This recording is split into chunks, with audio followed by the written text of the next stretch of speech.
Thank you, Prime Minister. Good morning, dear ladies and gentlemen behind the screens. Tere hommikust. So, my name is Kuldar Väärsi and I'm the member of the Supervisory Board of Estonian Defence Industry Association. And now we can start with first panel today. And the topic which is for the first panel is very important in the European defence industry context, because European Defence Fund is the most important defence industrial initiative in Europe so far. And the ambition of this program is not low. If I would bring out or emphasize a couple of goals for the program, then I would clearly state that the intention is that there is a consolidation of requirements between the member states and reduction of the duplication, which would result in the better efficiency. And secondly, obviously, the better integration and collaboration between the industries, which has the a special attention on the SMEs. And all these goals should result in more efficient defense capability planning, in more efficient defense industry, and should avoid us lagging behind of our allies, but more importantly, our potential adversaries. Because the industry development or the technology development cycle is getting faster and faster, and disruptive technologies will change the defense capabilities more and more. Today, we have exactly right people in the panel to whom or from whom to ask that how happy are we with results so far and what are the main takeaways. And obviously, as we are in Estonia, then one of the focuses will be on how the small member states can benefit and participate, and as well how the SMEs can be successful in the European Defence Fund and EDIA programs. So first of all, please allow me to introduce you the panelists. We have here Mr. Timo Pesonen. He is the Director General of DG DEFIS, which stands for Defence Industry and Space. He has long experience in the diplomacy on national and EU level. He has been as well the Director General for DG COM and DG GROW. Mr. Kusti Salm is the Director General for Estonian Centre for Defence Investment and as well Estonian National Armaments Director. In NATO, he represents Estonia in the Conference of National Armaments Directors. In EDIA, he serves as the member of National Armaments Steering Board. And by the way, he has been as well the chief negotiator for European Defence Industrial Development Program, so the very program we are talking about today. Mr. Gabriele Colombo is the Senior Vice President in Leonardo with responsibility on land armaments. He is as well CEO of Leonardo Hispania in Valencia. And Mr. Alex Kors is co-founder of Microflow Technologies in 1998 and Microflow Avisa in 2010. By background, he's a mechanical engineer and business administrator, and he has been very active on the European defense industrial scene for years. So that is for the introduction, and now I would be glad to hand over the floor to Mr. Timo Pesonen. So, Timo, please. Thank you, Kuldar. Thanks for inviting me to this event, and I want to congratulate Estonian Defence Industry Association for taking this initiative, which is very timely and very accurate. I would love to be in Tallinn, which is my favorite second hometown, after Helsinki, of course, but unfortunately, we are living in a new normal, so this is not the case. So I'm addressing you from my office in Brussels. I want to make quickly 5 messages as an introduction. First, just a reminder that the defense is a top priority in the European Commission. You see a lot talk about green digital resilience, health, fight against the COVID-19. Of course, all those are high on the agenda, but so is defense, which is an enabler also to the fight against the COVID-19. There's a clear agenda ahead of us for the years to come with EU-NATO strategic partnership, implementation of the European Defence Fund, military mobility, on which I work very closely with my dear friend, Estonian Director General Henrik Hololei from DG Move, hybrid threats, cybersecurity, just to name a few. There is a significant budget, still pending, of course, on the final agreement between the Parliament and the Member States. In particular, now the ball is at the level of the Member States, as you very well know. There will be 8 billion euros for European Defence Fund and a bit less than 2 billion for military mobility. We would have hoped for more, but we are very much aware of the need to compromise. There's a new structure to interface, DG Defence Industry and Space, which is now like 11 months old. We are learning to walk, we are learning to talk, that's why we are here. We have something like 230 experts at the moment and are slowly recruiting a bit more to build up the team. Secondly, we are at the implementation phase. Almost three years ago, time flies, Kusti was actually the key player when during the Estonian presidency, the European Defence Industrial Development Programme, EDIDP, these abbreviations are, by the way, horrible, regulation has been agreed. And it was very much thanks to Estonian presidency and Kusti's personal commitment that we managed to do that. And we have achieved a lot since that. On the research side, on the BADRE program, already 18 projects were 100% funded by the Union, benefiting 200 companies. And on the EDIDP, which you all know very well, on the capability development, 16 projects were awarded in 2019, and 220 entities were beneficial. So all in all, 590 million, including the ongoing call for the project. And this is just the beginning.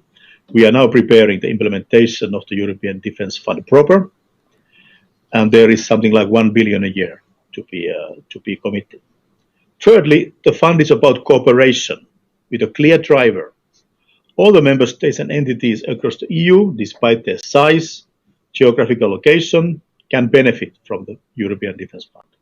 The Commission has promoted inclusion and openness. Inclusion and openness. It means EDIP results have shown success. In average, we have 14 entities located on 7 different member states for each project. And we had participants from 26 member states. This proves that the incentives for industrial cooperation deliver regardless of the size of the entities. Estonians have done well. Estonian Defence Industry and the Ministry of Defence have already quite an achievement in the field. Estonia was one of the 7 member states which entity was leading on consortium.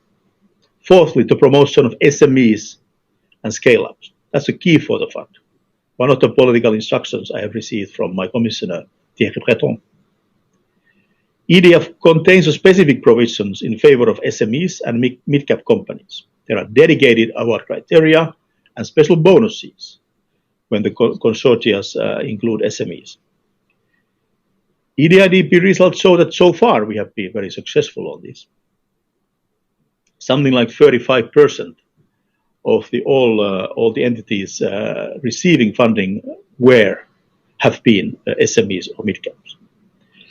So this creates a big opportunities for SMEs, but of course it requires activity. It requires activity from the small companies themselves, but also from the bigger industrial players when they are putting together the consortia to keep in mind the benefit of having SMEs from cross-border and keeping the cross-border element on mind.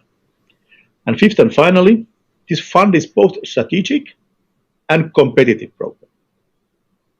Strategic means focusing on research and capability priorities that really make a difference. The 2021 work program is ongoing. We are preparing it. We are discussing with the member states, with Kusti and the colleagues. We have identified 7 clusters with the member states covering all military domains, naval, air, ground forces, cyber defense, of course, space, digital information and transformation, and so forth. So all these areas would enable us together to respond to the needs of the member states while targeting critical capabilities. Competitive means that the program is based on excellence. There is no easy recipe for success as an EDF is a competitive program. And what we are doing, we are ensuring a fair process, an open process based on excellence, and to having a level playing field for newcomers and traditional big industrial players. As I said, special emphasis on cross-border project and SMEs to have the whole supply chain involved. And as a last word, just a reminder, like a footnote, asterisk, we are not competing with anybody. We are not competing with European Defence Agency. We are not competing with European External Action Service. We are cooperating, and the same applies with our relations with NATO. Thank you very much, Kusti. Over to you. Sorry, Kusti. Kuldar. Yes, thank you, Timo. I would like to ask one quick question from you right away. That, if I may look into some, I don't know, controversy, and from the Commission's perspective, is the European Defence Fund more the tool to support the European defence industry, or is it more the tool to create the European strategic autonomy in the defence capability field? Thanks a lot, Kuldar. Is a very pertinent question and very timely. But I mean, very, very clearly from our point of view, I mean, these are not mutually exclusive concepts. You know, the European Defence Fund regulation itself includes the concept of strategic autonomy as an objective, technological independence or non-dependence, as you may call it. And of course, this has been a driving force for Europe for a while. It is not only that a certain US administration calls for Europe to take more responsibility or participate in burden sharing. I think that has been the European, let's say, there has been need for that in Europe for a long time. And I think the European Defence Fund is one of the tools addressing this issue. And of course, the technological excellence, competitiveness of European defence industry drives to the same objectives. So I think they can be supportive to each other and not controversial. Thank you, Timo. And now I would like to give word to Mr. Kusti Salm, who has been behind the very idea of the EDIDP and European Defence Fund. So, Kusti, please. Yes, good morning, everyone. And as Kuldar and as Timo, I also want to thank EDIA for setting up this conference. It's a very rare event this year. Of course, we don't really remind you what the consequences are, but I think it's also a very good sign of Estonian ambition, Estonian defense industry's ambition to be a global player and to be outreaching and to be a part of the negotiations that will lead to more competitive industries. So when it comes to the theme of the panel, then I would like to make 3 messages. And first one is that we are really on a very right track. All the ideas and all the motivation and all the sort of good spirit that was injected into the European Defence Fund, in my view, has materialized. There is a lot of new fresh air that has been blown into the unventilated room. There are many new partnerships that has already been created. Even I have met with very many of my colleagues who I knew, but I never had a meaningful conversation. Now we have real projects, real ideas, real requirements that we try to fulfill in European cooperation. And I know that it's the same for companies all over Europe.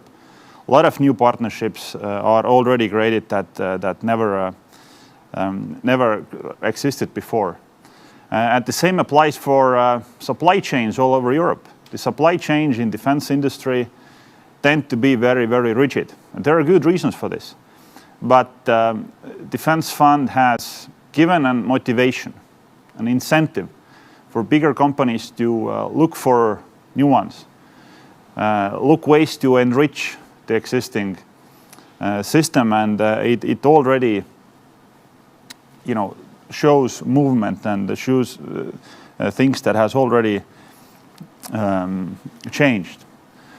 Also, there is a lot of innovation that never existed in defense before, and they have been executed in great vigor. And it also applies for our own Estonian system, where we are actively thinking to the highest level possible, to the chief of defense, to the defense minister, and we are mulling and we are thinking of new ideas how to integrate our own defense planning to the European Defence Fund. And I can assure you that we have a lot of exciting and very ambitious ideas that hopefully will be unveiled very soon. Well, secondly, although we have get this process ongoing very well, and Commission has done a very good job, ramping up their staff in such a short time frame, pushing them to do things that were never done before, and trying to fit this into the Commission framework that is also very rigid, by the way, is an achievement on its own. But we cannot rest on this early success. And I think the most crucial success factor for European Defence Fund in long term is that we focus on real projects. And when I say and when I mean real projects, then I mean projects that will be employed by the member states, that will be used by military forces of member states, that will be prepared by the military planners, operational planners of member states, and real projects where the actual requirements are being taken into account. Because when it comes to European cooperation, then this is clearly the highest hurdle. This is clearly the most difficult obstacle to overcome. And in my opinion, this is the biggest reason why the European cooperation hasn't been taken off previously on the expected level. It also applies for innovation, for example, because you might have the best, most disruptive, innovative idea in the world, but if the militaries of European Union are not ready to accept this or employ this, then basically it becomes useless. Of course, it's hard. We can say from our own experience from the Modular Unmanned Ground Systems program that among 7 member states, it took 12 meetings around Europe that lasted for a couple of days and accounted for more than tens of thousands of working hours to just agree on the common requirement. And if you add another documentation that needed to be fulfilled, then it was hundreds of pages of paperwork that needed to be done. And clearly it wasn't easy. And the same applies for setting up the program offices, agreeing with member states how the programs will be run, how the quality assurance has been done, how we conduct testing, how we construct the pathway for upcoming projects and also employment to the military forces. We are currently setting up the first ever multinational program office for 7 nations in our center. And it's a very rewarding work, but it is also quite challenging. So the third point I also want to make, and also my final point, is the same as Timo focused on, and these are the involvement of small, medium enterprises. On one hand, it's clearly a political message. Clearly, small and medium enterprises are important. They are the lifeline or the bloodline of European industry, not only in defense, but in other industries as well. And it's especially dear to Estonian hearts because our industrial base consists of SMEs. But why it's also important that this is the vehicle for keeping the small member states interested in the defense fund, keeping them committed and keeping their organizations to work towards new ideas and reaching out for bigger member states and bigger industries, because eventually, as Timo said, there is altogether 10 billion euros put on the table. Then eventually, the question in some cabinet of some Ministry of Defense will be that what's in there for us. And clearly the answer needs to be that every single member state, although it all needs to happen in competitive environment and all this, but every single member state and every single member state's industry needs to have a meaningful part in this endeavor. Otherwise, it's not a European project. And I think the way it has been constructed now, this is, we have all the tools in place to fulfill this. It is just the diligence and commitment to the process that needs to be followed. And I'm quite sure that we can execute in this matter. Well, I think I will stop here. If anyone has any questions, then I'm ready to engage and open up in more details. Thank you. Thank you, Kusti. Actually, I have one question. Coming to the Estonian project IMAX, I would say that it's a bit of a miracle that it's a very important topic, but it's led by the small member state and the small enterprise. So what would be your recommendation to the Commission that how we can keep the European Defence Fund as a system which allows such miracles to happen? I think the project itself is the sort of a manifest that it can happen, that the myth has been broken. The European Defence Fund is not for big ones. It's not for big French industry. It's not a big conspiracy or whatever. And I think we had the same idea in mind when we sort of proposed this idea that in order for Defence Fund to be successful, we need to make sure that small member states can propose ideas. Small member states can, on their own topic, run the agenda. Small member states can also show leadership for the bigger ones and for the bigger industries. We can, and also the bigger areas can also be fulfilled by the leadership that has been indicated by small nations. And I think it's a good manifest that this happened, and I think the same attitude needs to be fulfilled in the upcoming rounds as well. That there is no difference. The merit needs to be the one that decides at the end, and if the government requirement will also come with the idea, then the best idea should win. Thank you, Kusti. As a next, I would propose a floor to Mr. Gabriele Colombo from Leonardo, and knowing that your company has been very active and successful in the process so far. So please, floor is yours. Yes, thank you, Kuldar. Thank you for inviting me to this conference today. And of course, I discovered today that another collateral damages of COVID is the fact that I cannot come to Tallinn that I love. But I think that next year, maybe we have the opportunity to meet each other in person. Thank you for giving me the possibility to bring to the stage the view of the industry. I listened to the previous speakers and I wrote down some words that I think are important to represent the view of the industry. One word is opportunity. I think this project are a real opportunity.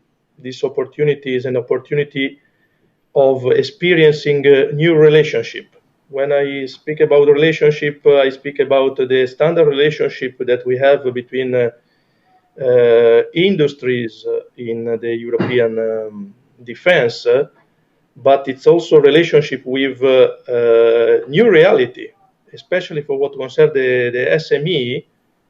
We really discovered reality with capability, flexibility, ideas, innovation, and sometimes as industry, we have no other opportunity to meet these companies. We have sometimes difficulty to find also the time to discover, to use our effort to find a solution. So I think European projects are the right stage where we can find new companies, especially in small countries. And of course, you are a great experience. You are one of the most important small country and company, in your case, Gulder, that are demonstrating this in the last years. So European projects are an opportunity, certainly. We are talking about inclusivity.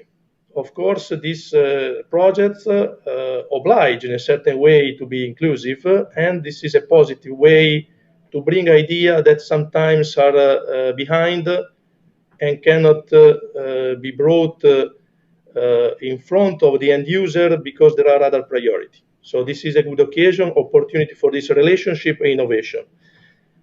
But I have to say there are also risks. There are risks for different reasons. One reason is the management complexity. Of course, if we look at the way we are implementing this project, we can see that the rules also for having the award of the projects determine the presence of many companies, many countries. And everybody working in the industry knows that if you increase the number of participants, the complexity increases. So I think we have a big challenge in front of us. So we have to make all these companies and the countries working together in a way that is a smooth way, because the success of this project for the industry is not the moment where the call is awarded. Of course, it's important, but we have to measure the success of the project after the implementation. Because, of course, we are using money of our countries, our people. So we have to be very keen to bring, to use this money for projects that at the end represent a success at the end of the implementation. So it's also important to have in front of us EDF, for instance, where we need to bring this idea to a concrete solution. And concrete solution for what concerns the industries means having, in a certain way, common requirements.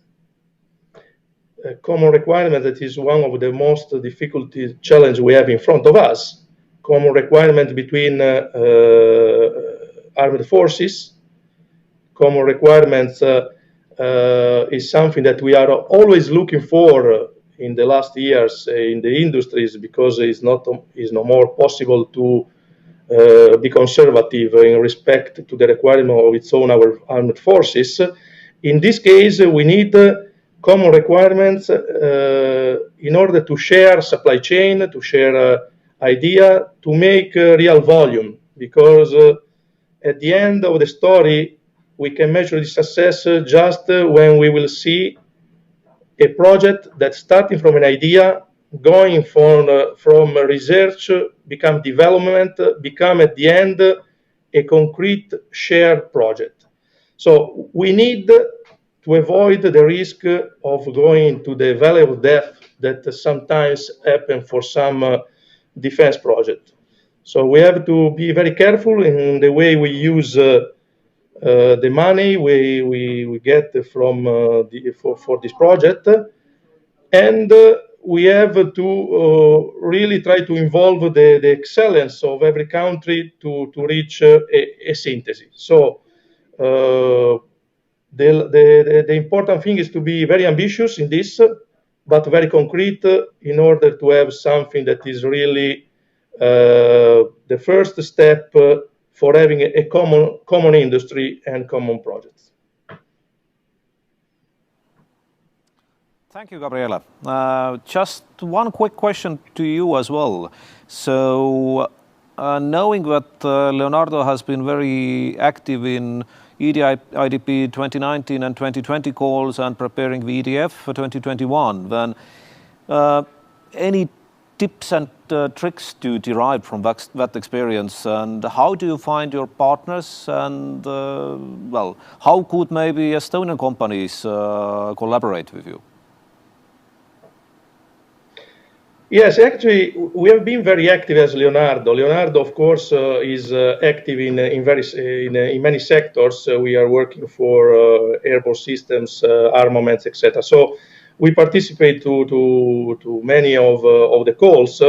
We have been awarded 6 out of 9, and 2 out of 6 we were also coordinator.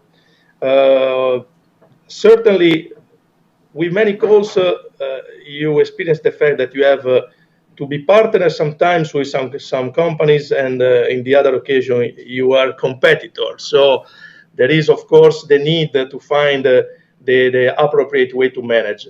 Well, tips and tricks. Actually, we have some lesson learned, because after participating, something derives immediately from the rules of having awarded this call.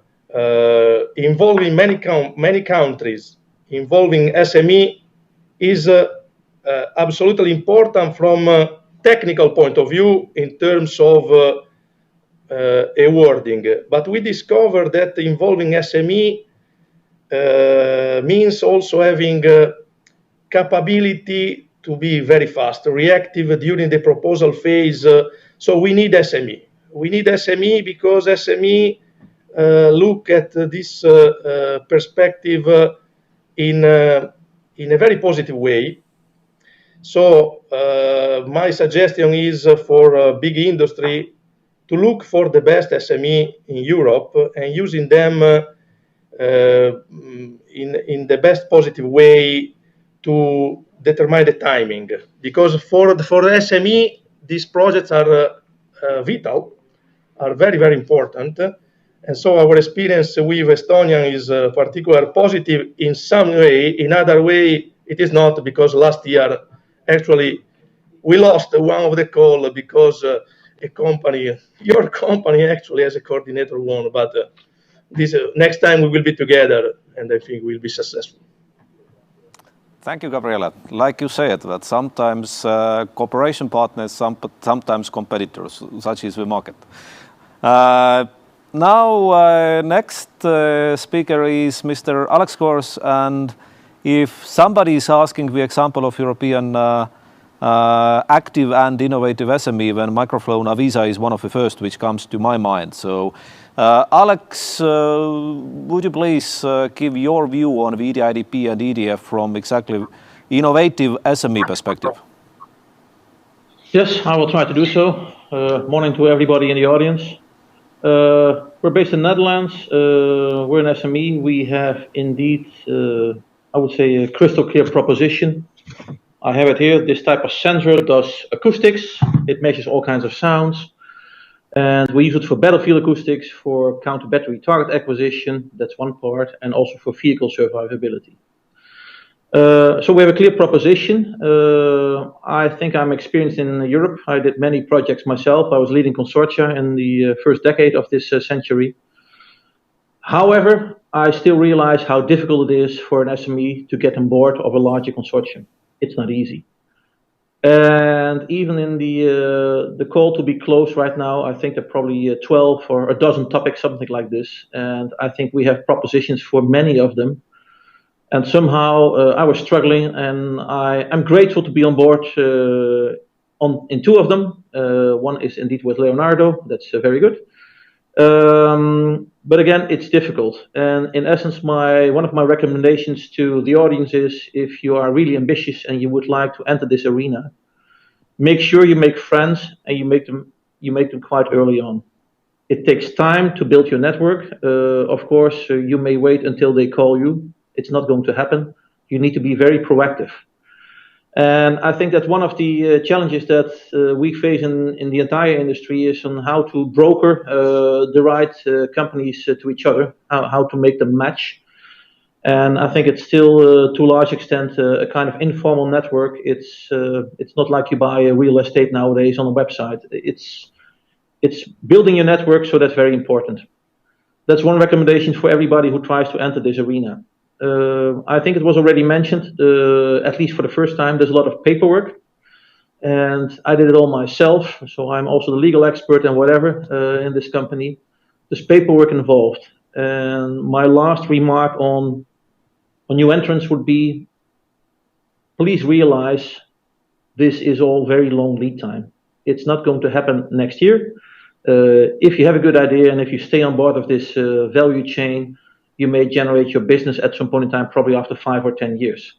So the time horizon is quite long, and you need to make for yourself a very firm decision if you would like to invest your capable engineers, most likely, into this market. And if you do it with full commitment, but be aware of the fact that the lead times are long, for sure. The other thing that I observe, and that's call it positive criticism also to the larger players in the EU. Of course, it's very good, let's say, that in these schemes, SMEs are favored and nurtured, so to speak, and this is even a special SME call, which is very good. So when you're small and agile and you have some friends abroad, you can make your own proposal. That's one part. And I think Milrem is a nice example of an SME indeed leading a fully fledged consortium, which is very good. However, if you're on board of, let's say, another type of consortium led by the larger parties, and again, I think we have a proposition, you need to fight for your budget. And to be honest, that's always the case in Europe. And I would still argue, let's say, that despite the fact that there are bonuses for getting SMEs on board, frankly, I still believe that in Europe, the 80-20 rule still applies. So there's big fish and a small fish. And somehow I think the rules might be changed a little bit to the favor of SMEs. Everybody who has a good idea needs money to invest and to achieve critical mass as soon as they can. And I'm not sure if that's really depicted in the current framework as we have it right now. So that's more or less my advice to SMEs and also a little bit to Europe and the larger parties. Thank you. Thank you, Alex. Based on your experience, knowing that you are in 2 consortia now in 2020 call, then what is in today's rules in the EDIDP and EDF which supports actually the involvement of the SMEs? As an SME, you may bring your country, which is important. Ultimately, I think in 2 stages in Brussels, if I understand it correctly, countries, they negotiate to some extent on the topics to be called for. That's one time they're involved. And my understanding is, let's say, the minute the experts have selected the proper proposals, the best proposals, so to speak, the countries more or less in consensus, they agree on things. And for sure, there will be things like geographical spread of budgets, and if the national champions are on board, these type of things. But that's why you need a country for. And in the Netherlands, we had our discussion, if the EU indeed grants for certain topics 90% funding, the discussion we had in the Netherlands was, is the Dutch MOD going to spend the 10 remaining percent on these type of things? And I said, I don't need the money, that 10%. If I'm on board 90%, I'm humble for it, I'm grateful for it, that's good enough. So that's for the SME, how you bring your nation on board. And of course, for the consortium as a whole, there's a bonus if you're an SME. So the consortium as a whole benefits. But again, my advice is also as an SME, you should try to benefit. And I use, in a proper way, the 2 consortia we boarded as a springboard, so to speak, probably for next year. I would like to expand my relations. I also have my own ideas. Maybe I also would like to be a kind of Milrem in the next type of call, leading something like that. But it's I'm grateful to have made the first step in the 2 market segments that we are really targeting. So in essence, I'm happy, but again, it's a struggle. It takes a lot of time. Yeah. Thank you. I now have a question to Timo and Kusti, and that's related to the certain controversy that from one hand, we would like to see that the European Defence Fund helps to implement new disruptive technologies which are really innovative. From another hand, we want certainly that those solutions be practical, that if we finish the project, then the European defense forces in different countries can actually start to use these technologies. And third thing is that we still realize that from the idea to the actual result, it takes quite a long time. So how do we overcome these, so to say, controversies, and how do we get the results what we actually expect? So Timo, maybe you can start. Thank you. First of all, I mean, very good discussion, very good comments. I mean, on everybody. I mean, I think there is the issue is very much about the. If you talk about disruptive technologies, I mean that's something new. What we have not funded before in Europe. Americans are doing it with big numbers. So in the disruptive technology, there is the potential that the project will never materialize as an end product. That's let's say the nature of the element of the disruptive technology and the project. But there is a worth of trying, and some of them will hit it. But of course, the big bulk of the funding goes, let's say, to exactly as also Gabriel said, that there needs to be a concrete product at the end of the project. That we are not counting projects or companies or countries or SMEs as a bureaucrat saying that now we have done it because we have 26 countries, we have X number of companies and almost half SMEs, so I have done my job, I can move somewhere else. No, I want to see the product. We need to see the product at the end of the chain. But there is the disruptive technologies. This is exactly the kind of a new element. But Kusti, who was the origin of the process, maybe you can clarify this thinking. Mm-hmm. Well, I don't really see it as a controversy. I think it's a normal functioning of market where supply and demand needs to meet. And clearly, if every idea that every company in the world has would be bought by the customer immediately, then it would be an amazing market. But clearly, it isn't. There is also demand side that has its ability to receive innovation. If there is a controversy, then I think that when we speak about EDF, especially in the early years, then of course I'm speaking from the government point of view, then we need to put more focus on delivering capability.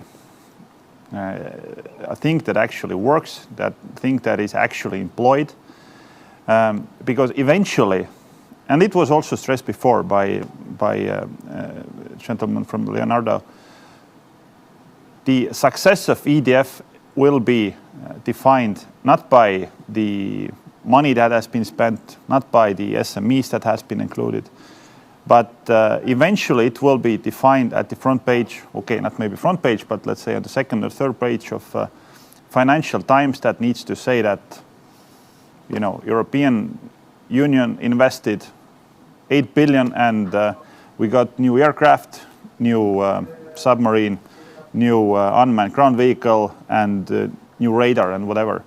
And they are being used, and this is something that gets European defense forces to another level and also brings more opportunities for defense industry. Because this is the eventual success. Not only success in terms of defense sphere, but also in success in terms of sort of European Union parity and equality. That because the same parameters apply in every single other area. If we speak about agriculture, then the money usually goes directly to the farmers. And clearly it has a direct impact. We can of course argue how much does it eventually support competitiveness of Europe, but it brings an immediate impact. And I think the same parameter also applies in defense, and we should not forget it. And that's why I put so much emphasis in my notes for the requirement and bringing real projects. because this is the eventual benchmark. And also another thing I want to mention that sort of echoed back from the panel, and also in the other conversations that we had. It shouldn't be easy. If the European competitiveness situation would be easy, then we would need these type of conferences. Then we wouldn't need the EDF or the new regulations or paperwork or EDAs or nothing. Then everything would be great, but apparently it isn't. Apparently the cooperation is super difficult, and it needs to be prodded, it needs to be incentivized, it needs to be pushed. And I don't think that it is something different in defense area. It's the same in every sphere of work. No success will come easy. It's a let's say easy fact of life. Thank you, Kusti and Timo. Continuing a bit with same topic, but turning it around into the direction of industry, I have the next question to Gabriele and Alex. And well, as we know, in the EDIDP and in EDF, there is funding for the development of the products and the capabilities. But from another hand as well, the participating member states sign with certain letter of intent that there is a plan to actually deploy these systems and actually start them to use. So in your mind, is the European Defence Fund more the tool for the R&D, or is it more the, so to say, marketing opportunity? Gabriele, please. I have to say that if it is just R&D, we have lost. Because if we think that the industry can be financing from this project, this is a problem. Of course, we are not just looking at market opportunity itself, but we look at the common requirement. So we need to find a solution to create a basis for a sort of European defense.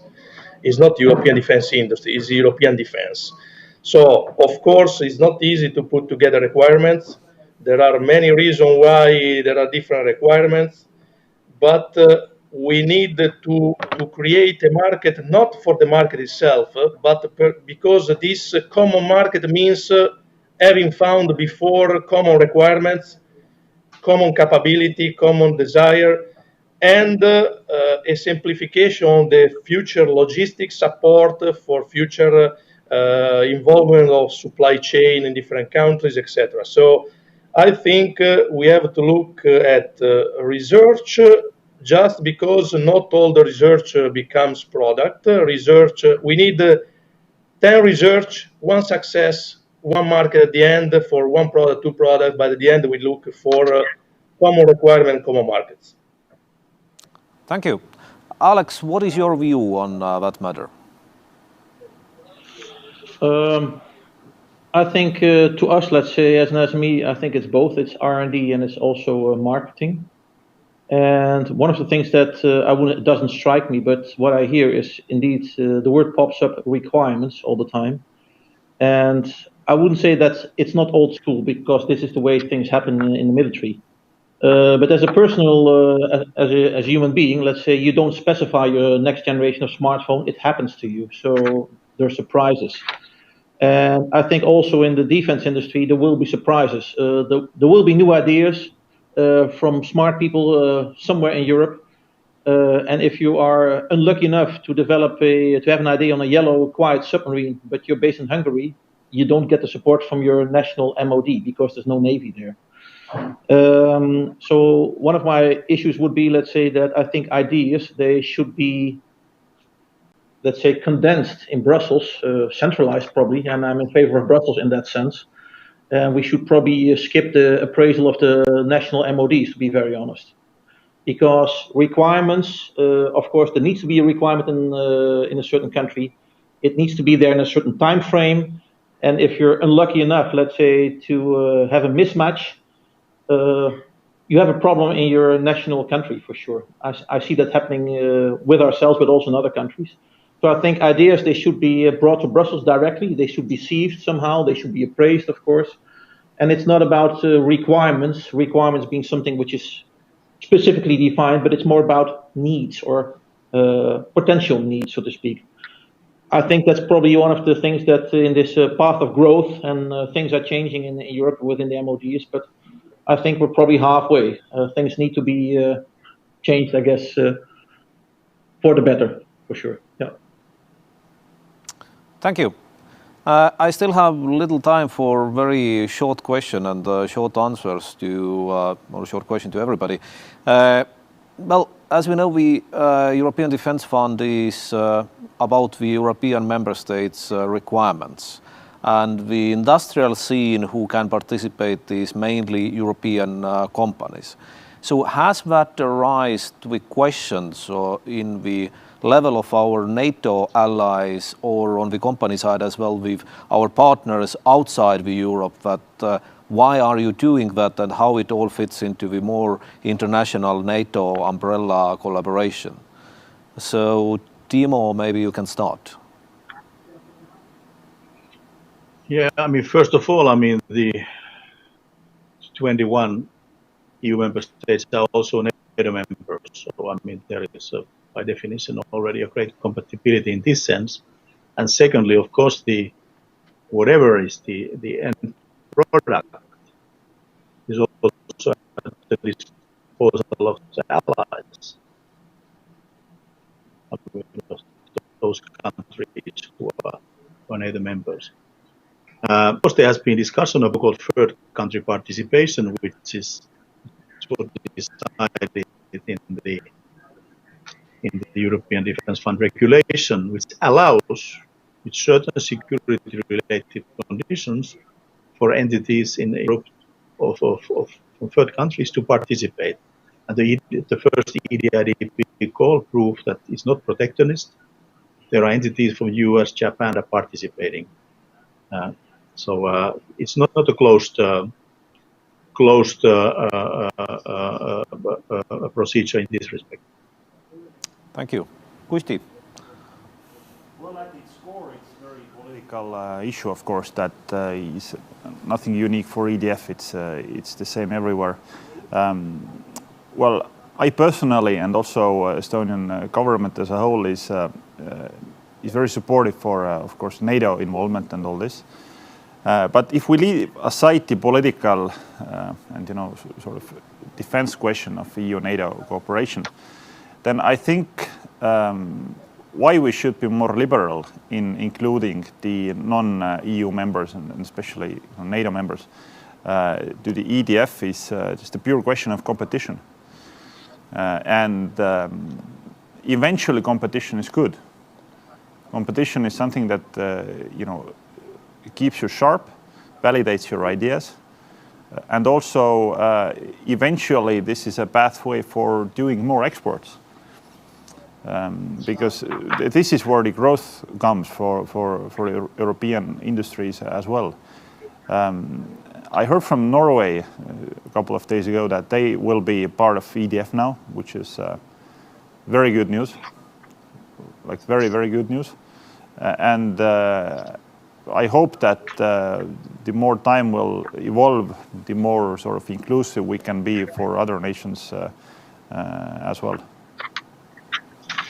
Thank you. Over to the Gabriella. What do you think? Have you been asked by your partners outside of Europe? What are you doing there?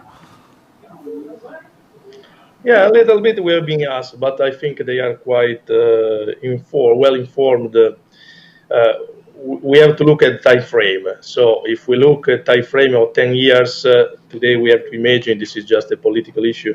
We have to imagine that we have to be, of course, absolutely aligned with the NATO perspective, but on the other side, as somebody said, we need to look at the competitiveness. So we cannot exclude who is outside because we need to be competitive in the world with the consortium that we create, that at the end could have also a market outside Europe. So we cannot exclude, but on the other side, we have to keep always nice to the NATO and to the what I call the requirement, but it was actually the terms correct was needs.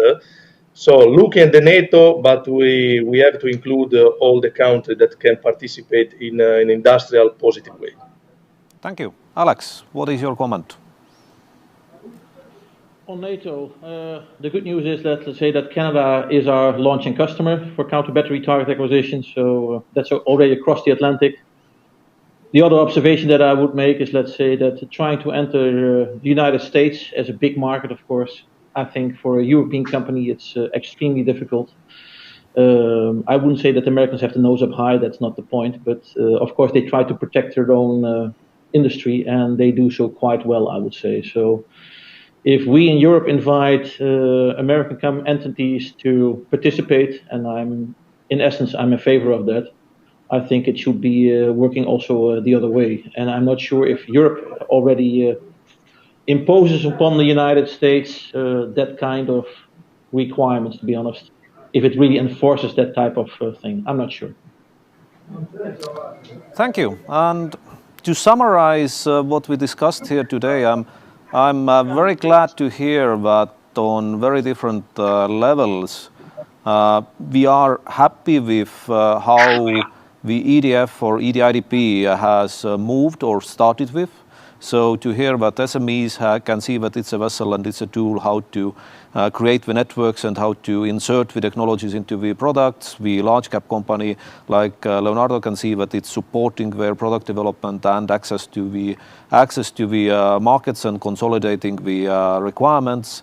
From the member state perspective as well, it's a practical tool which can create better defense for the country, and from the Commission side, it's clear that the policy has been implemented successfully so far and basically meeting the expectations. So I think it's absolutely good to hear from these kind of very different sources that, because the ambition for that program EDF is not a small and not a light and little thing to do. It's very complex. So obviously we need to as well wait for the actual results where the technologies of the first call in 2019 are ready for the deployment, or we can see the intermediate results to see how that collaboration in reality will work, how efficiently it works, and how it provides the real capability to the European countries in terms of the defense. Because I still come back to the idea that we should keep up the pace with our allies, and we certainly should keep our eye on our potential adversaries in terms of the technology development and, most importantly, the implementation of that technology. So for me, it has been a really interesting 1 hour to have a discussion with all of you and to get your ideas, and I hope that the same is the emotion from our audience today as well.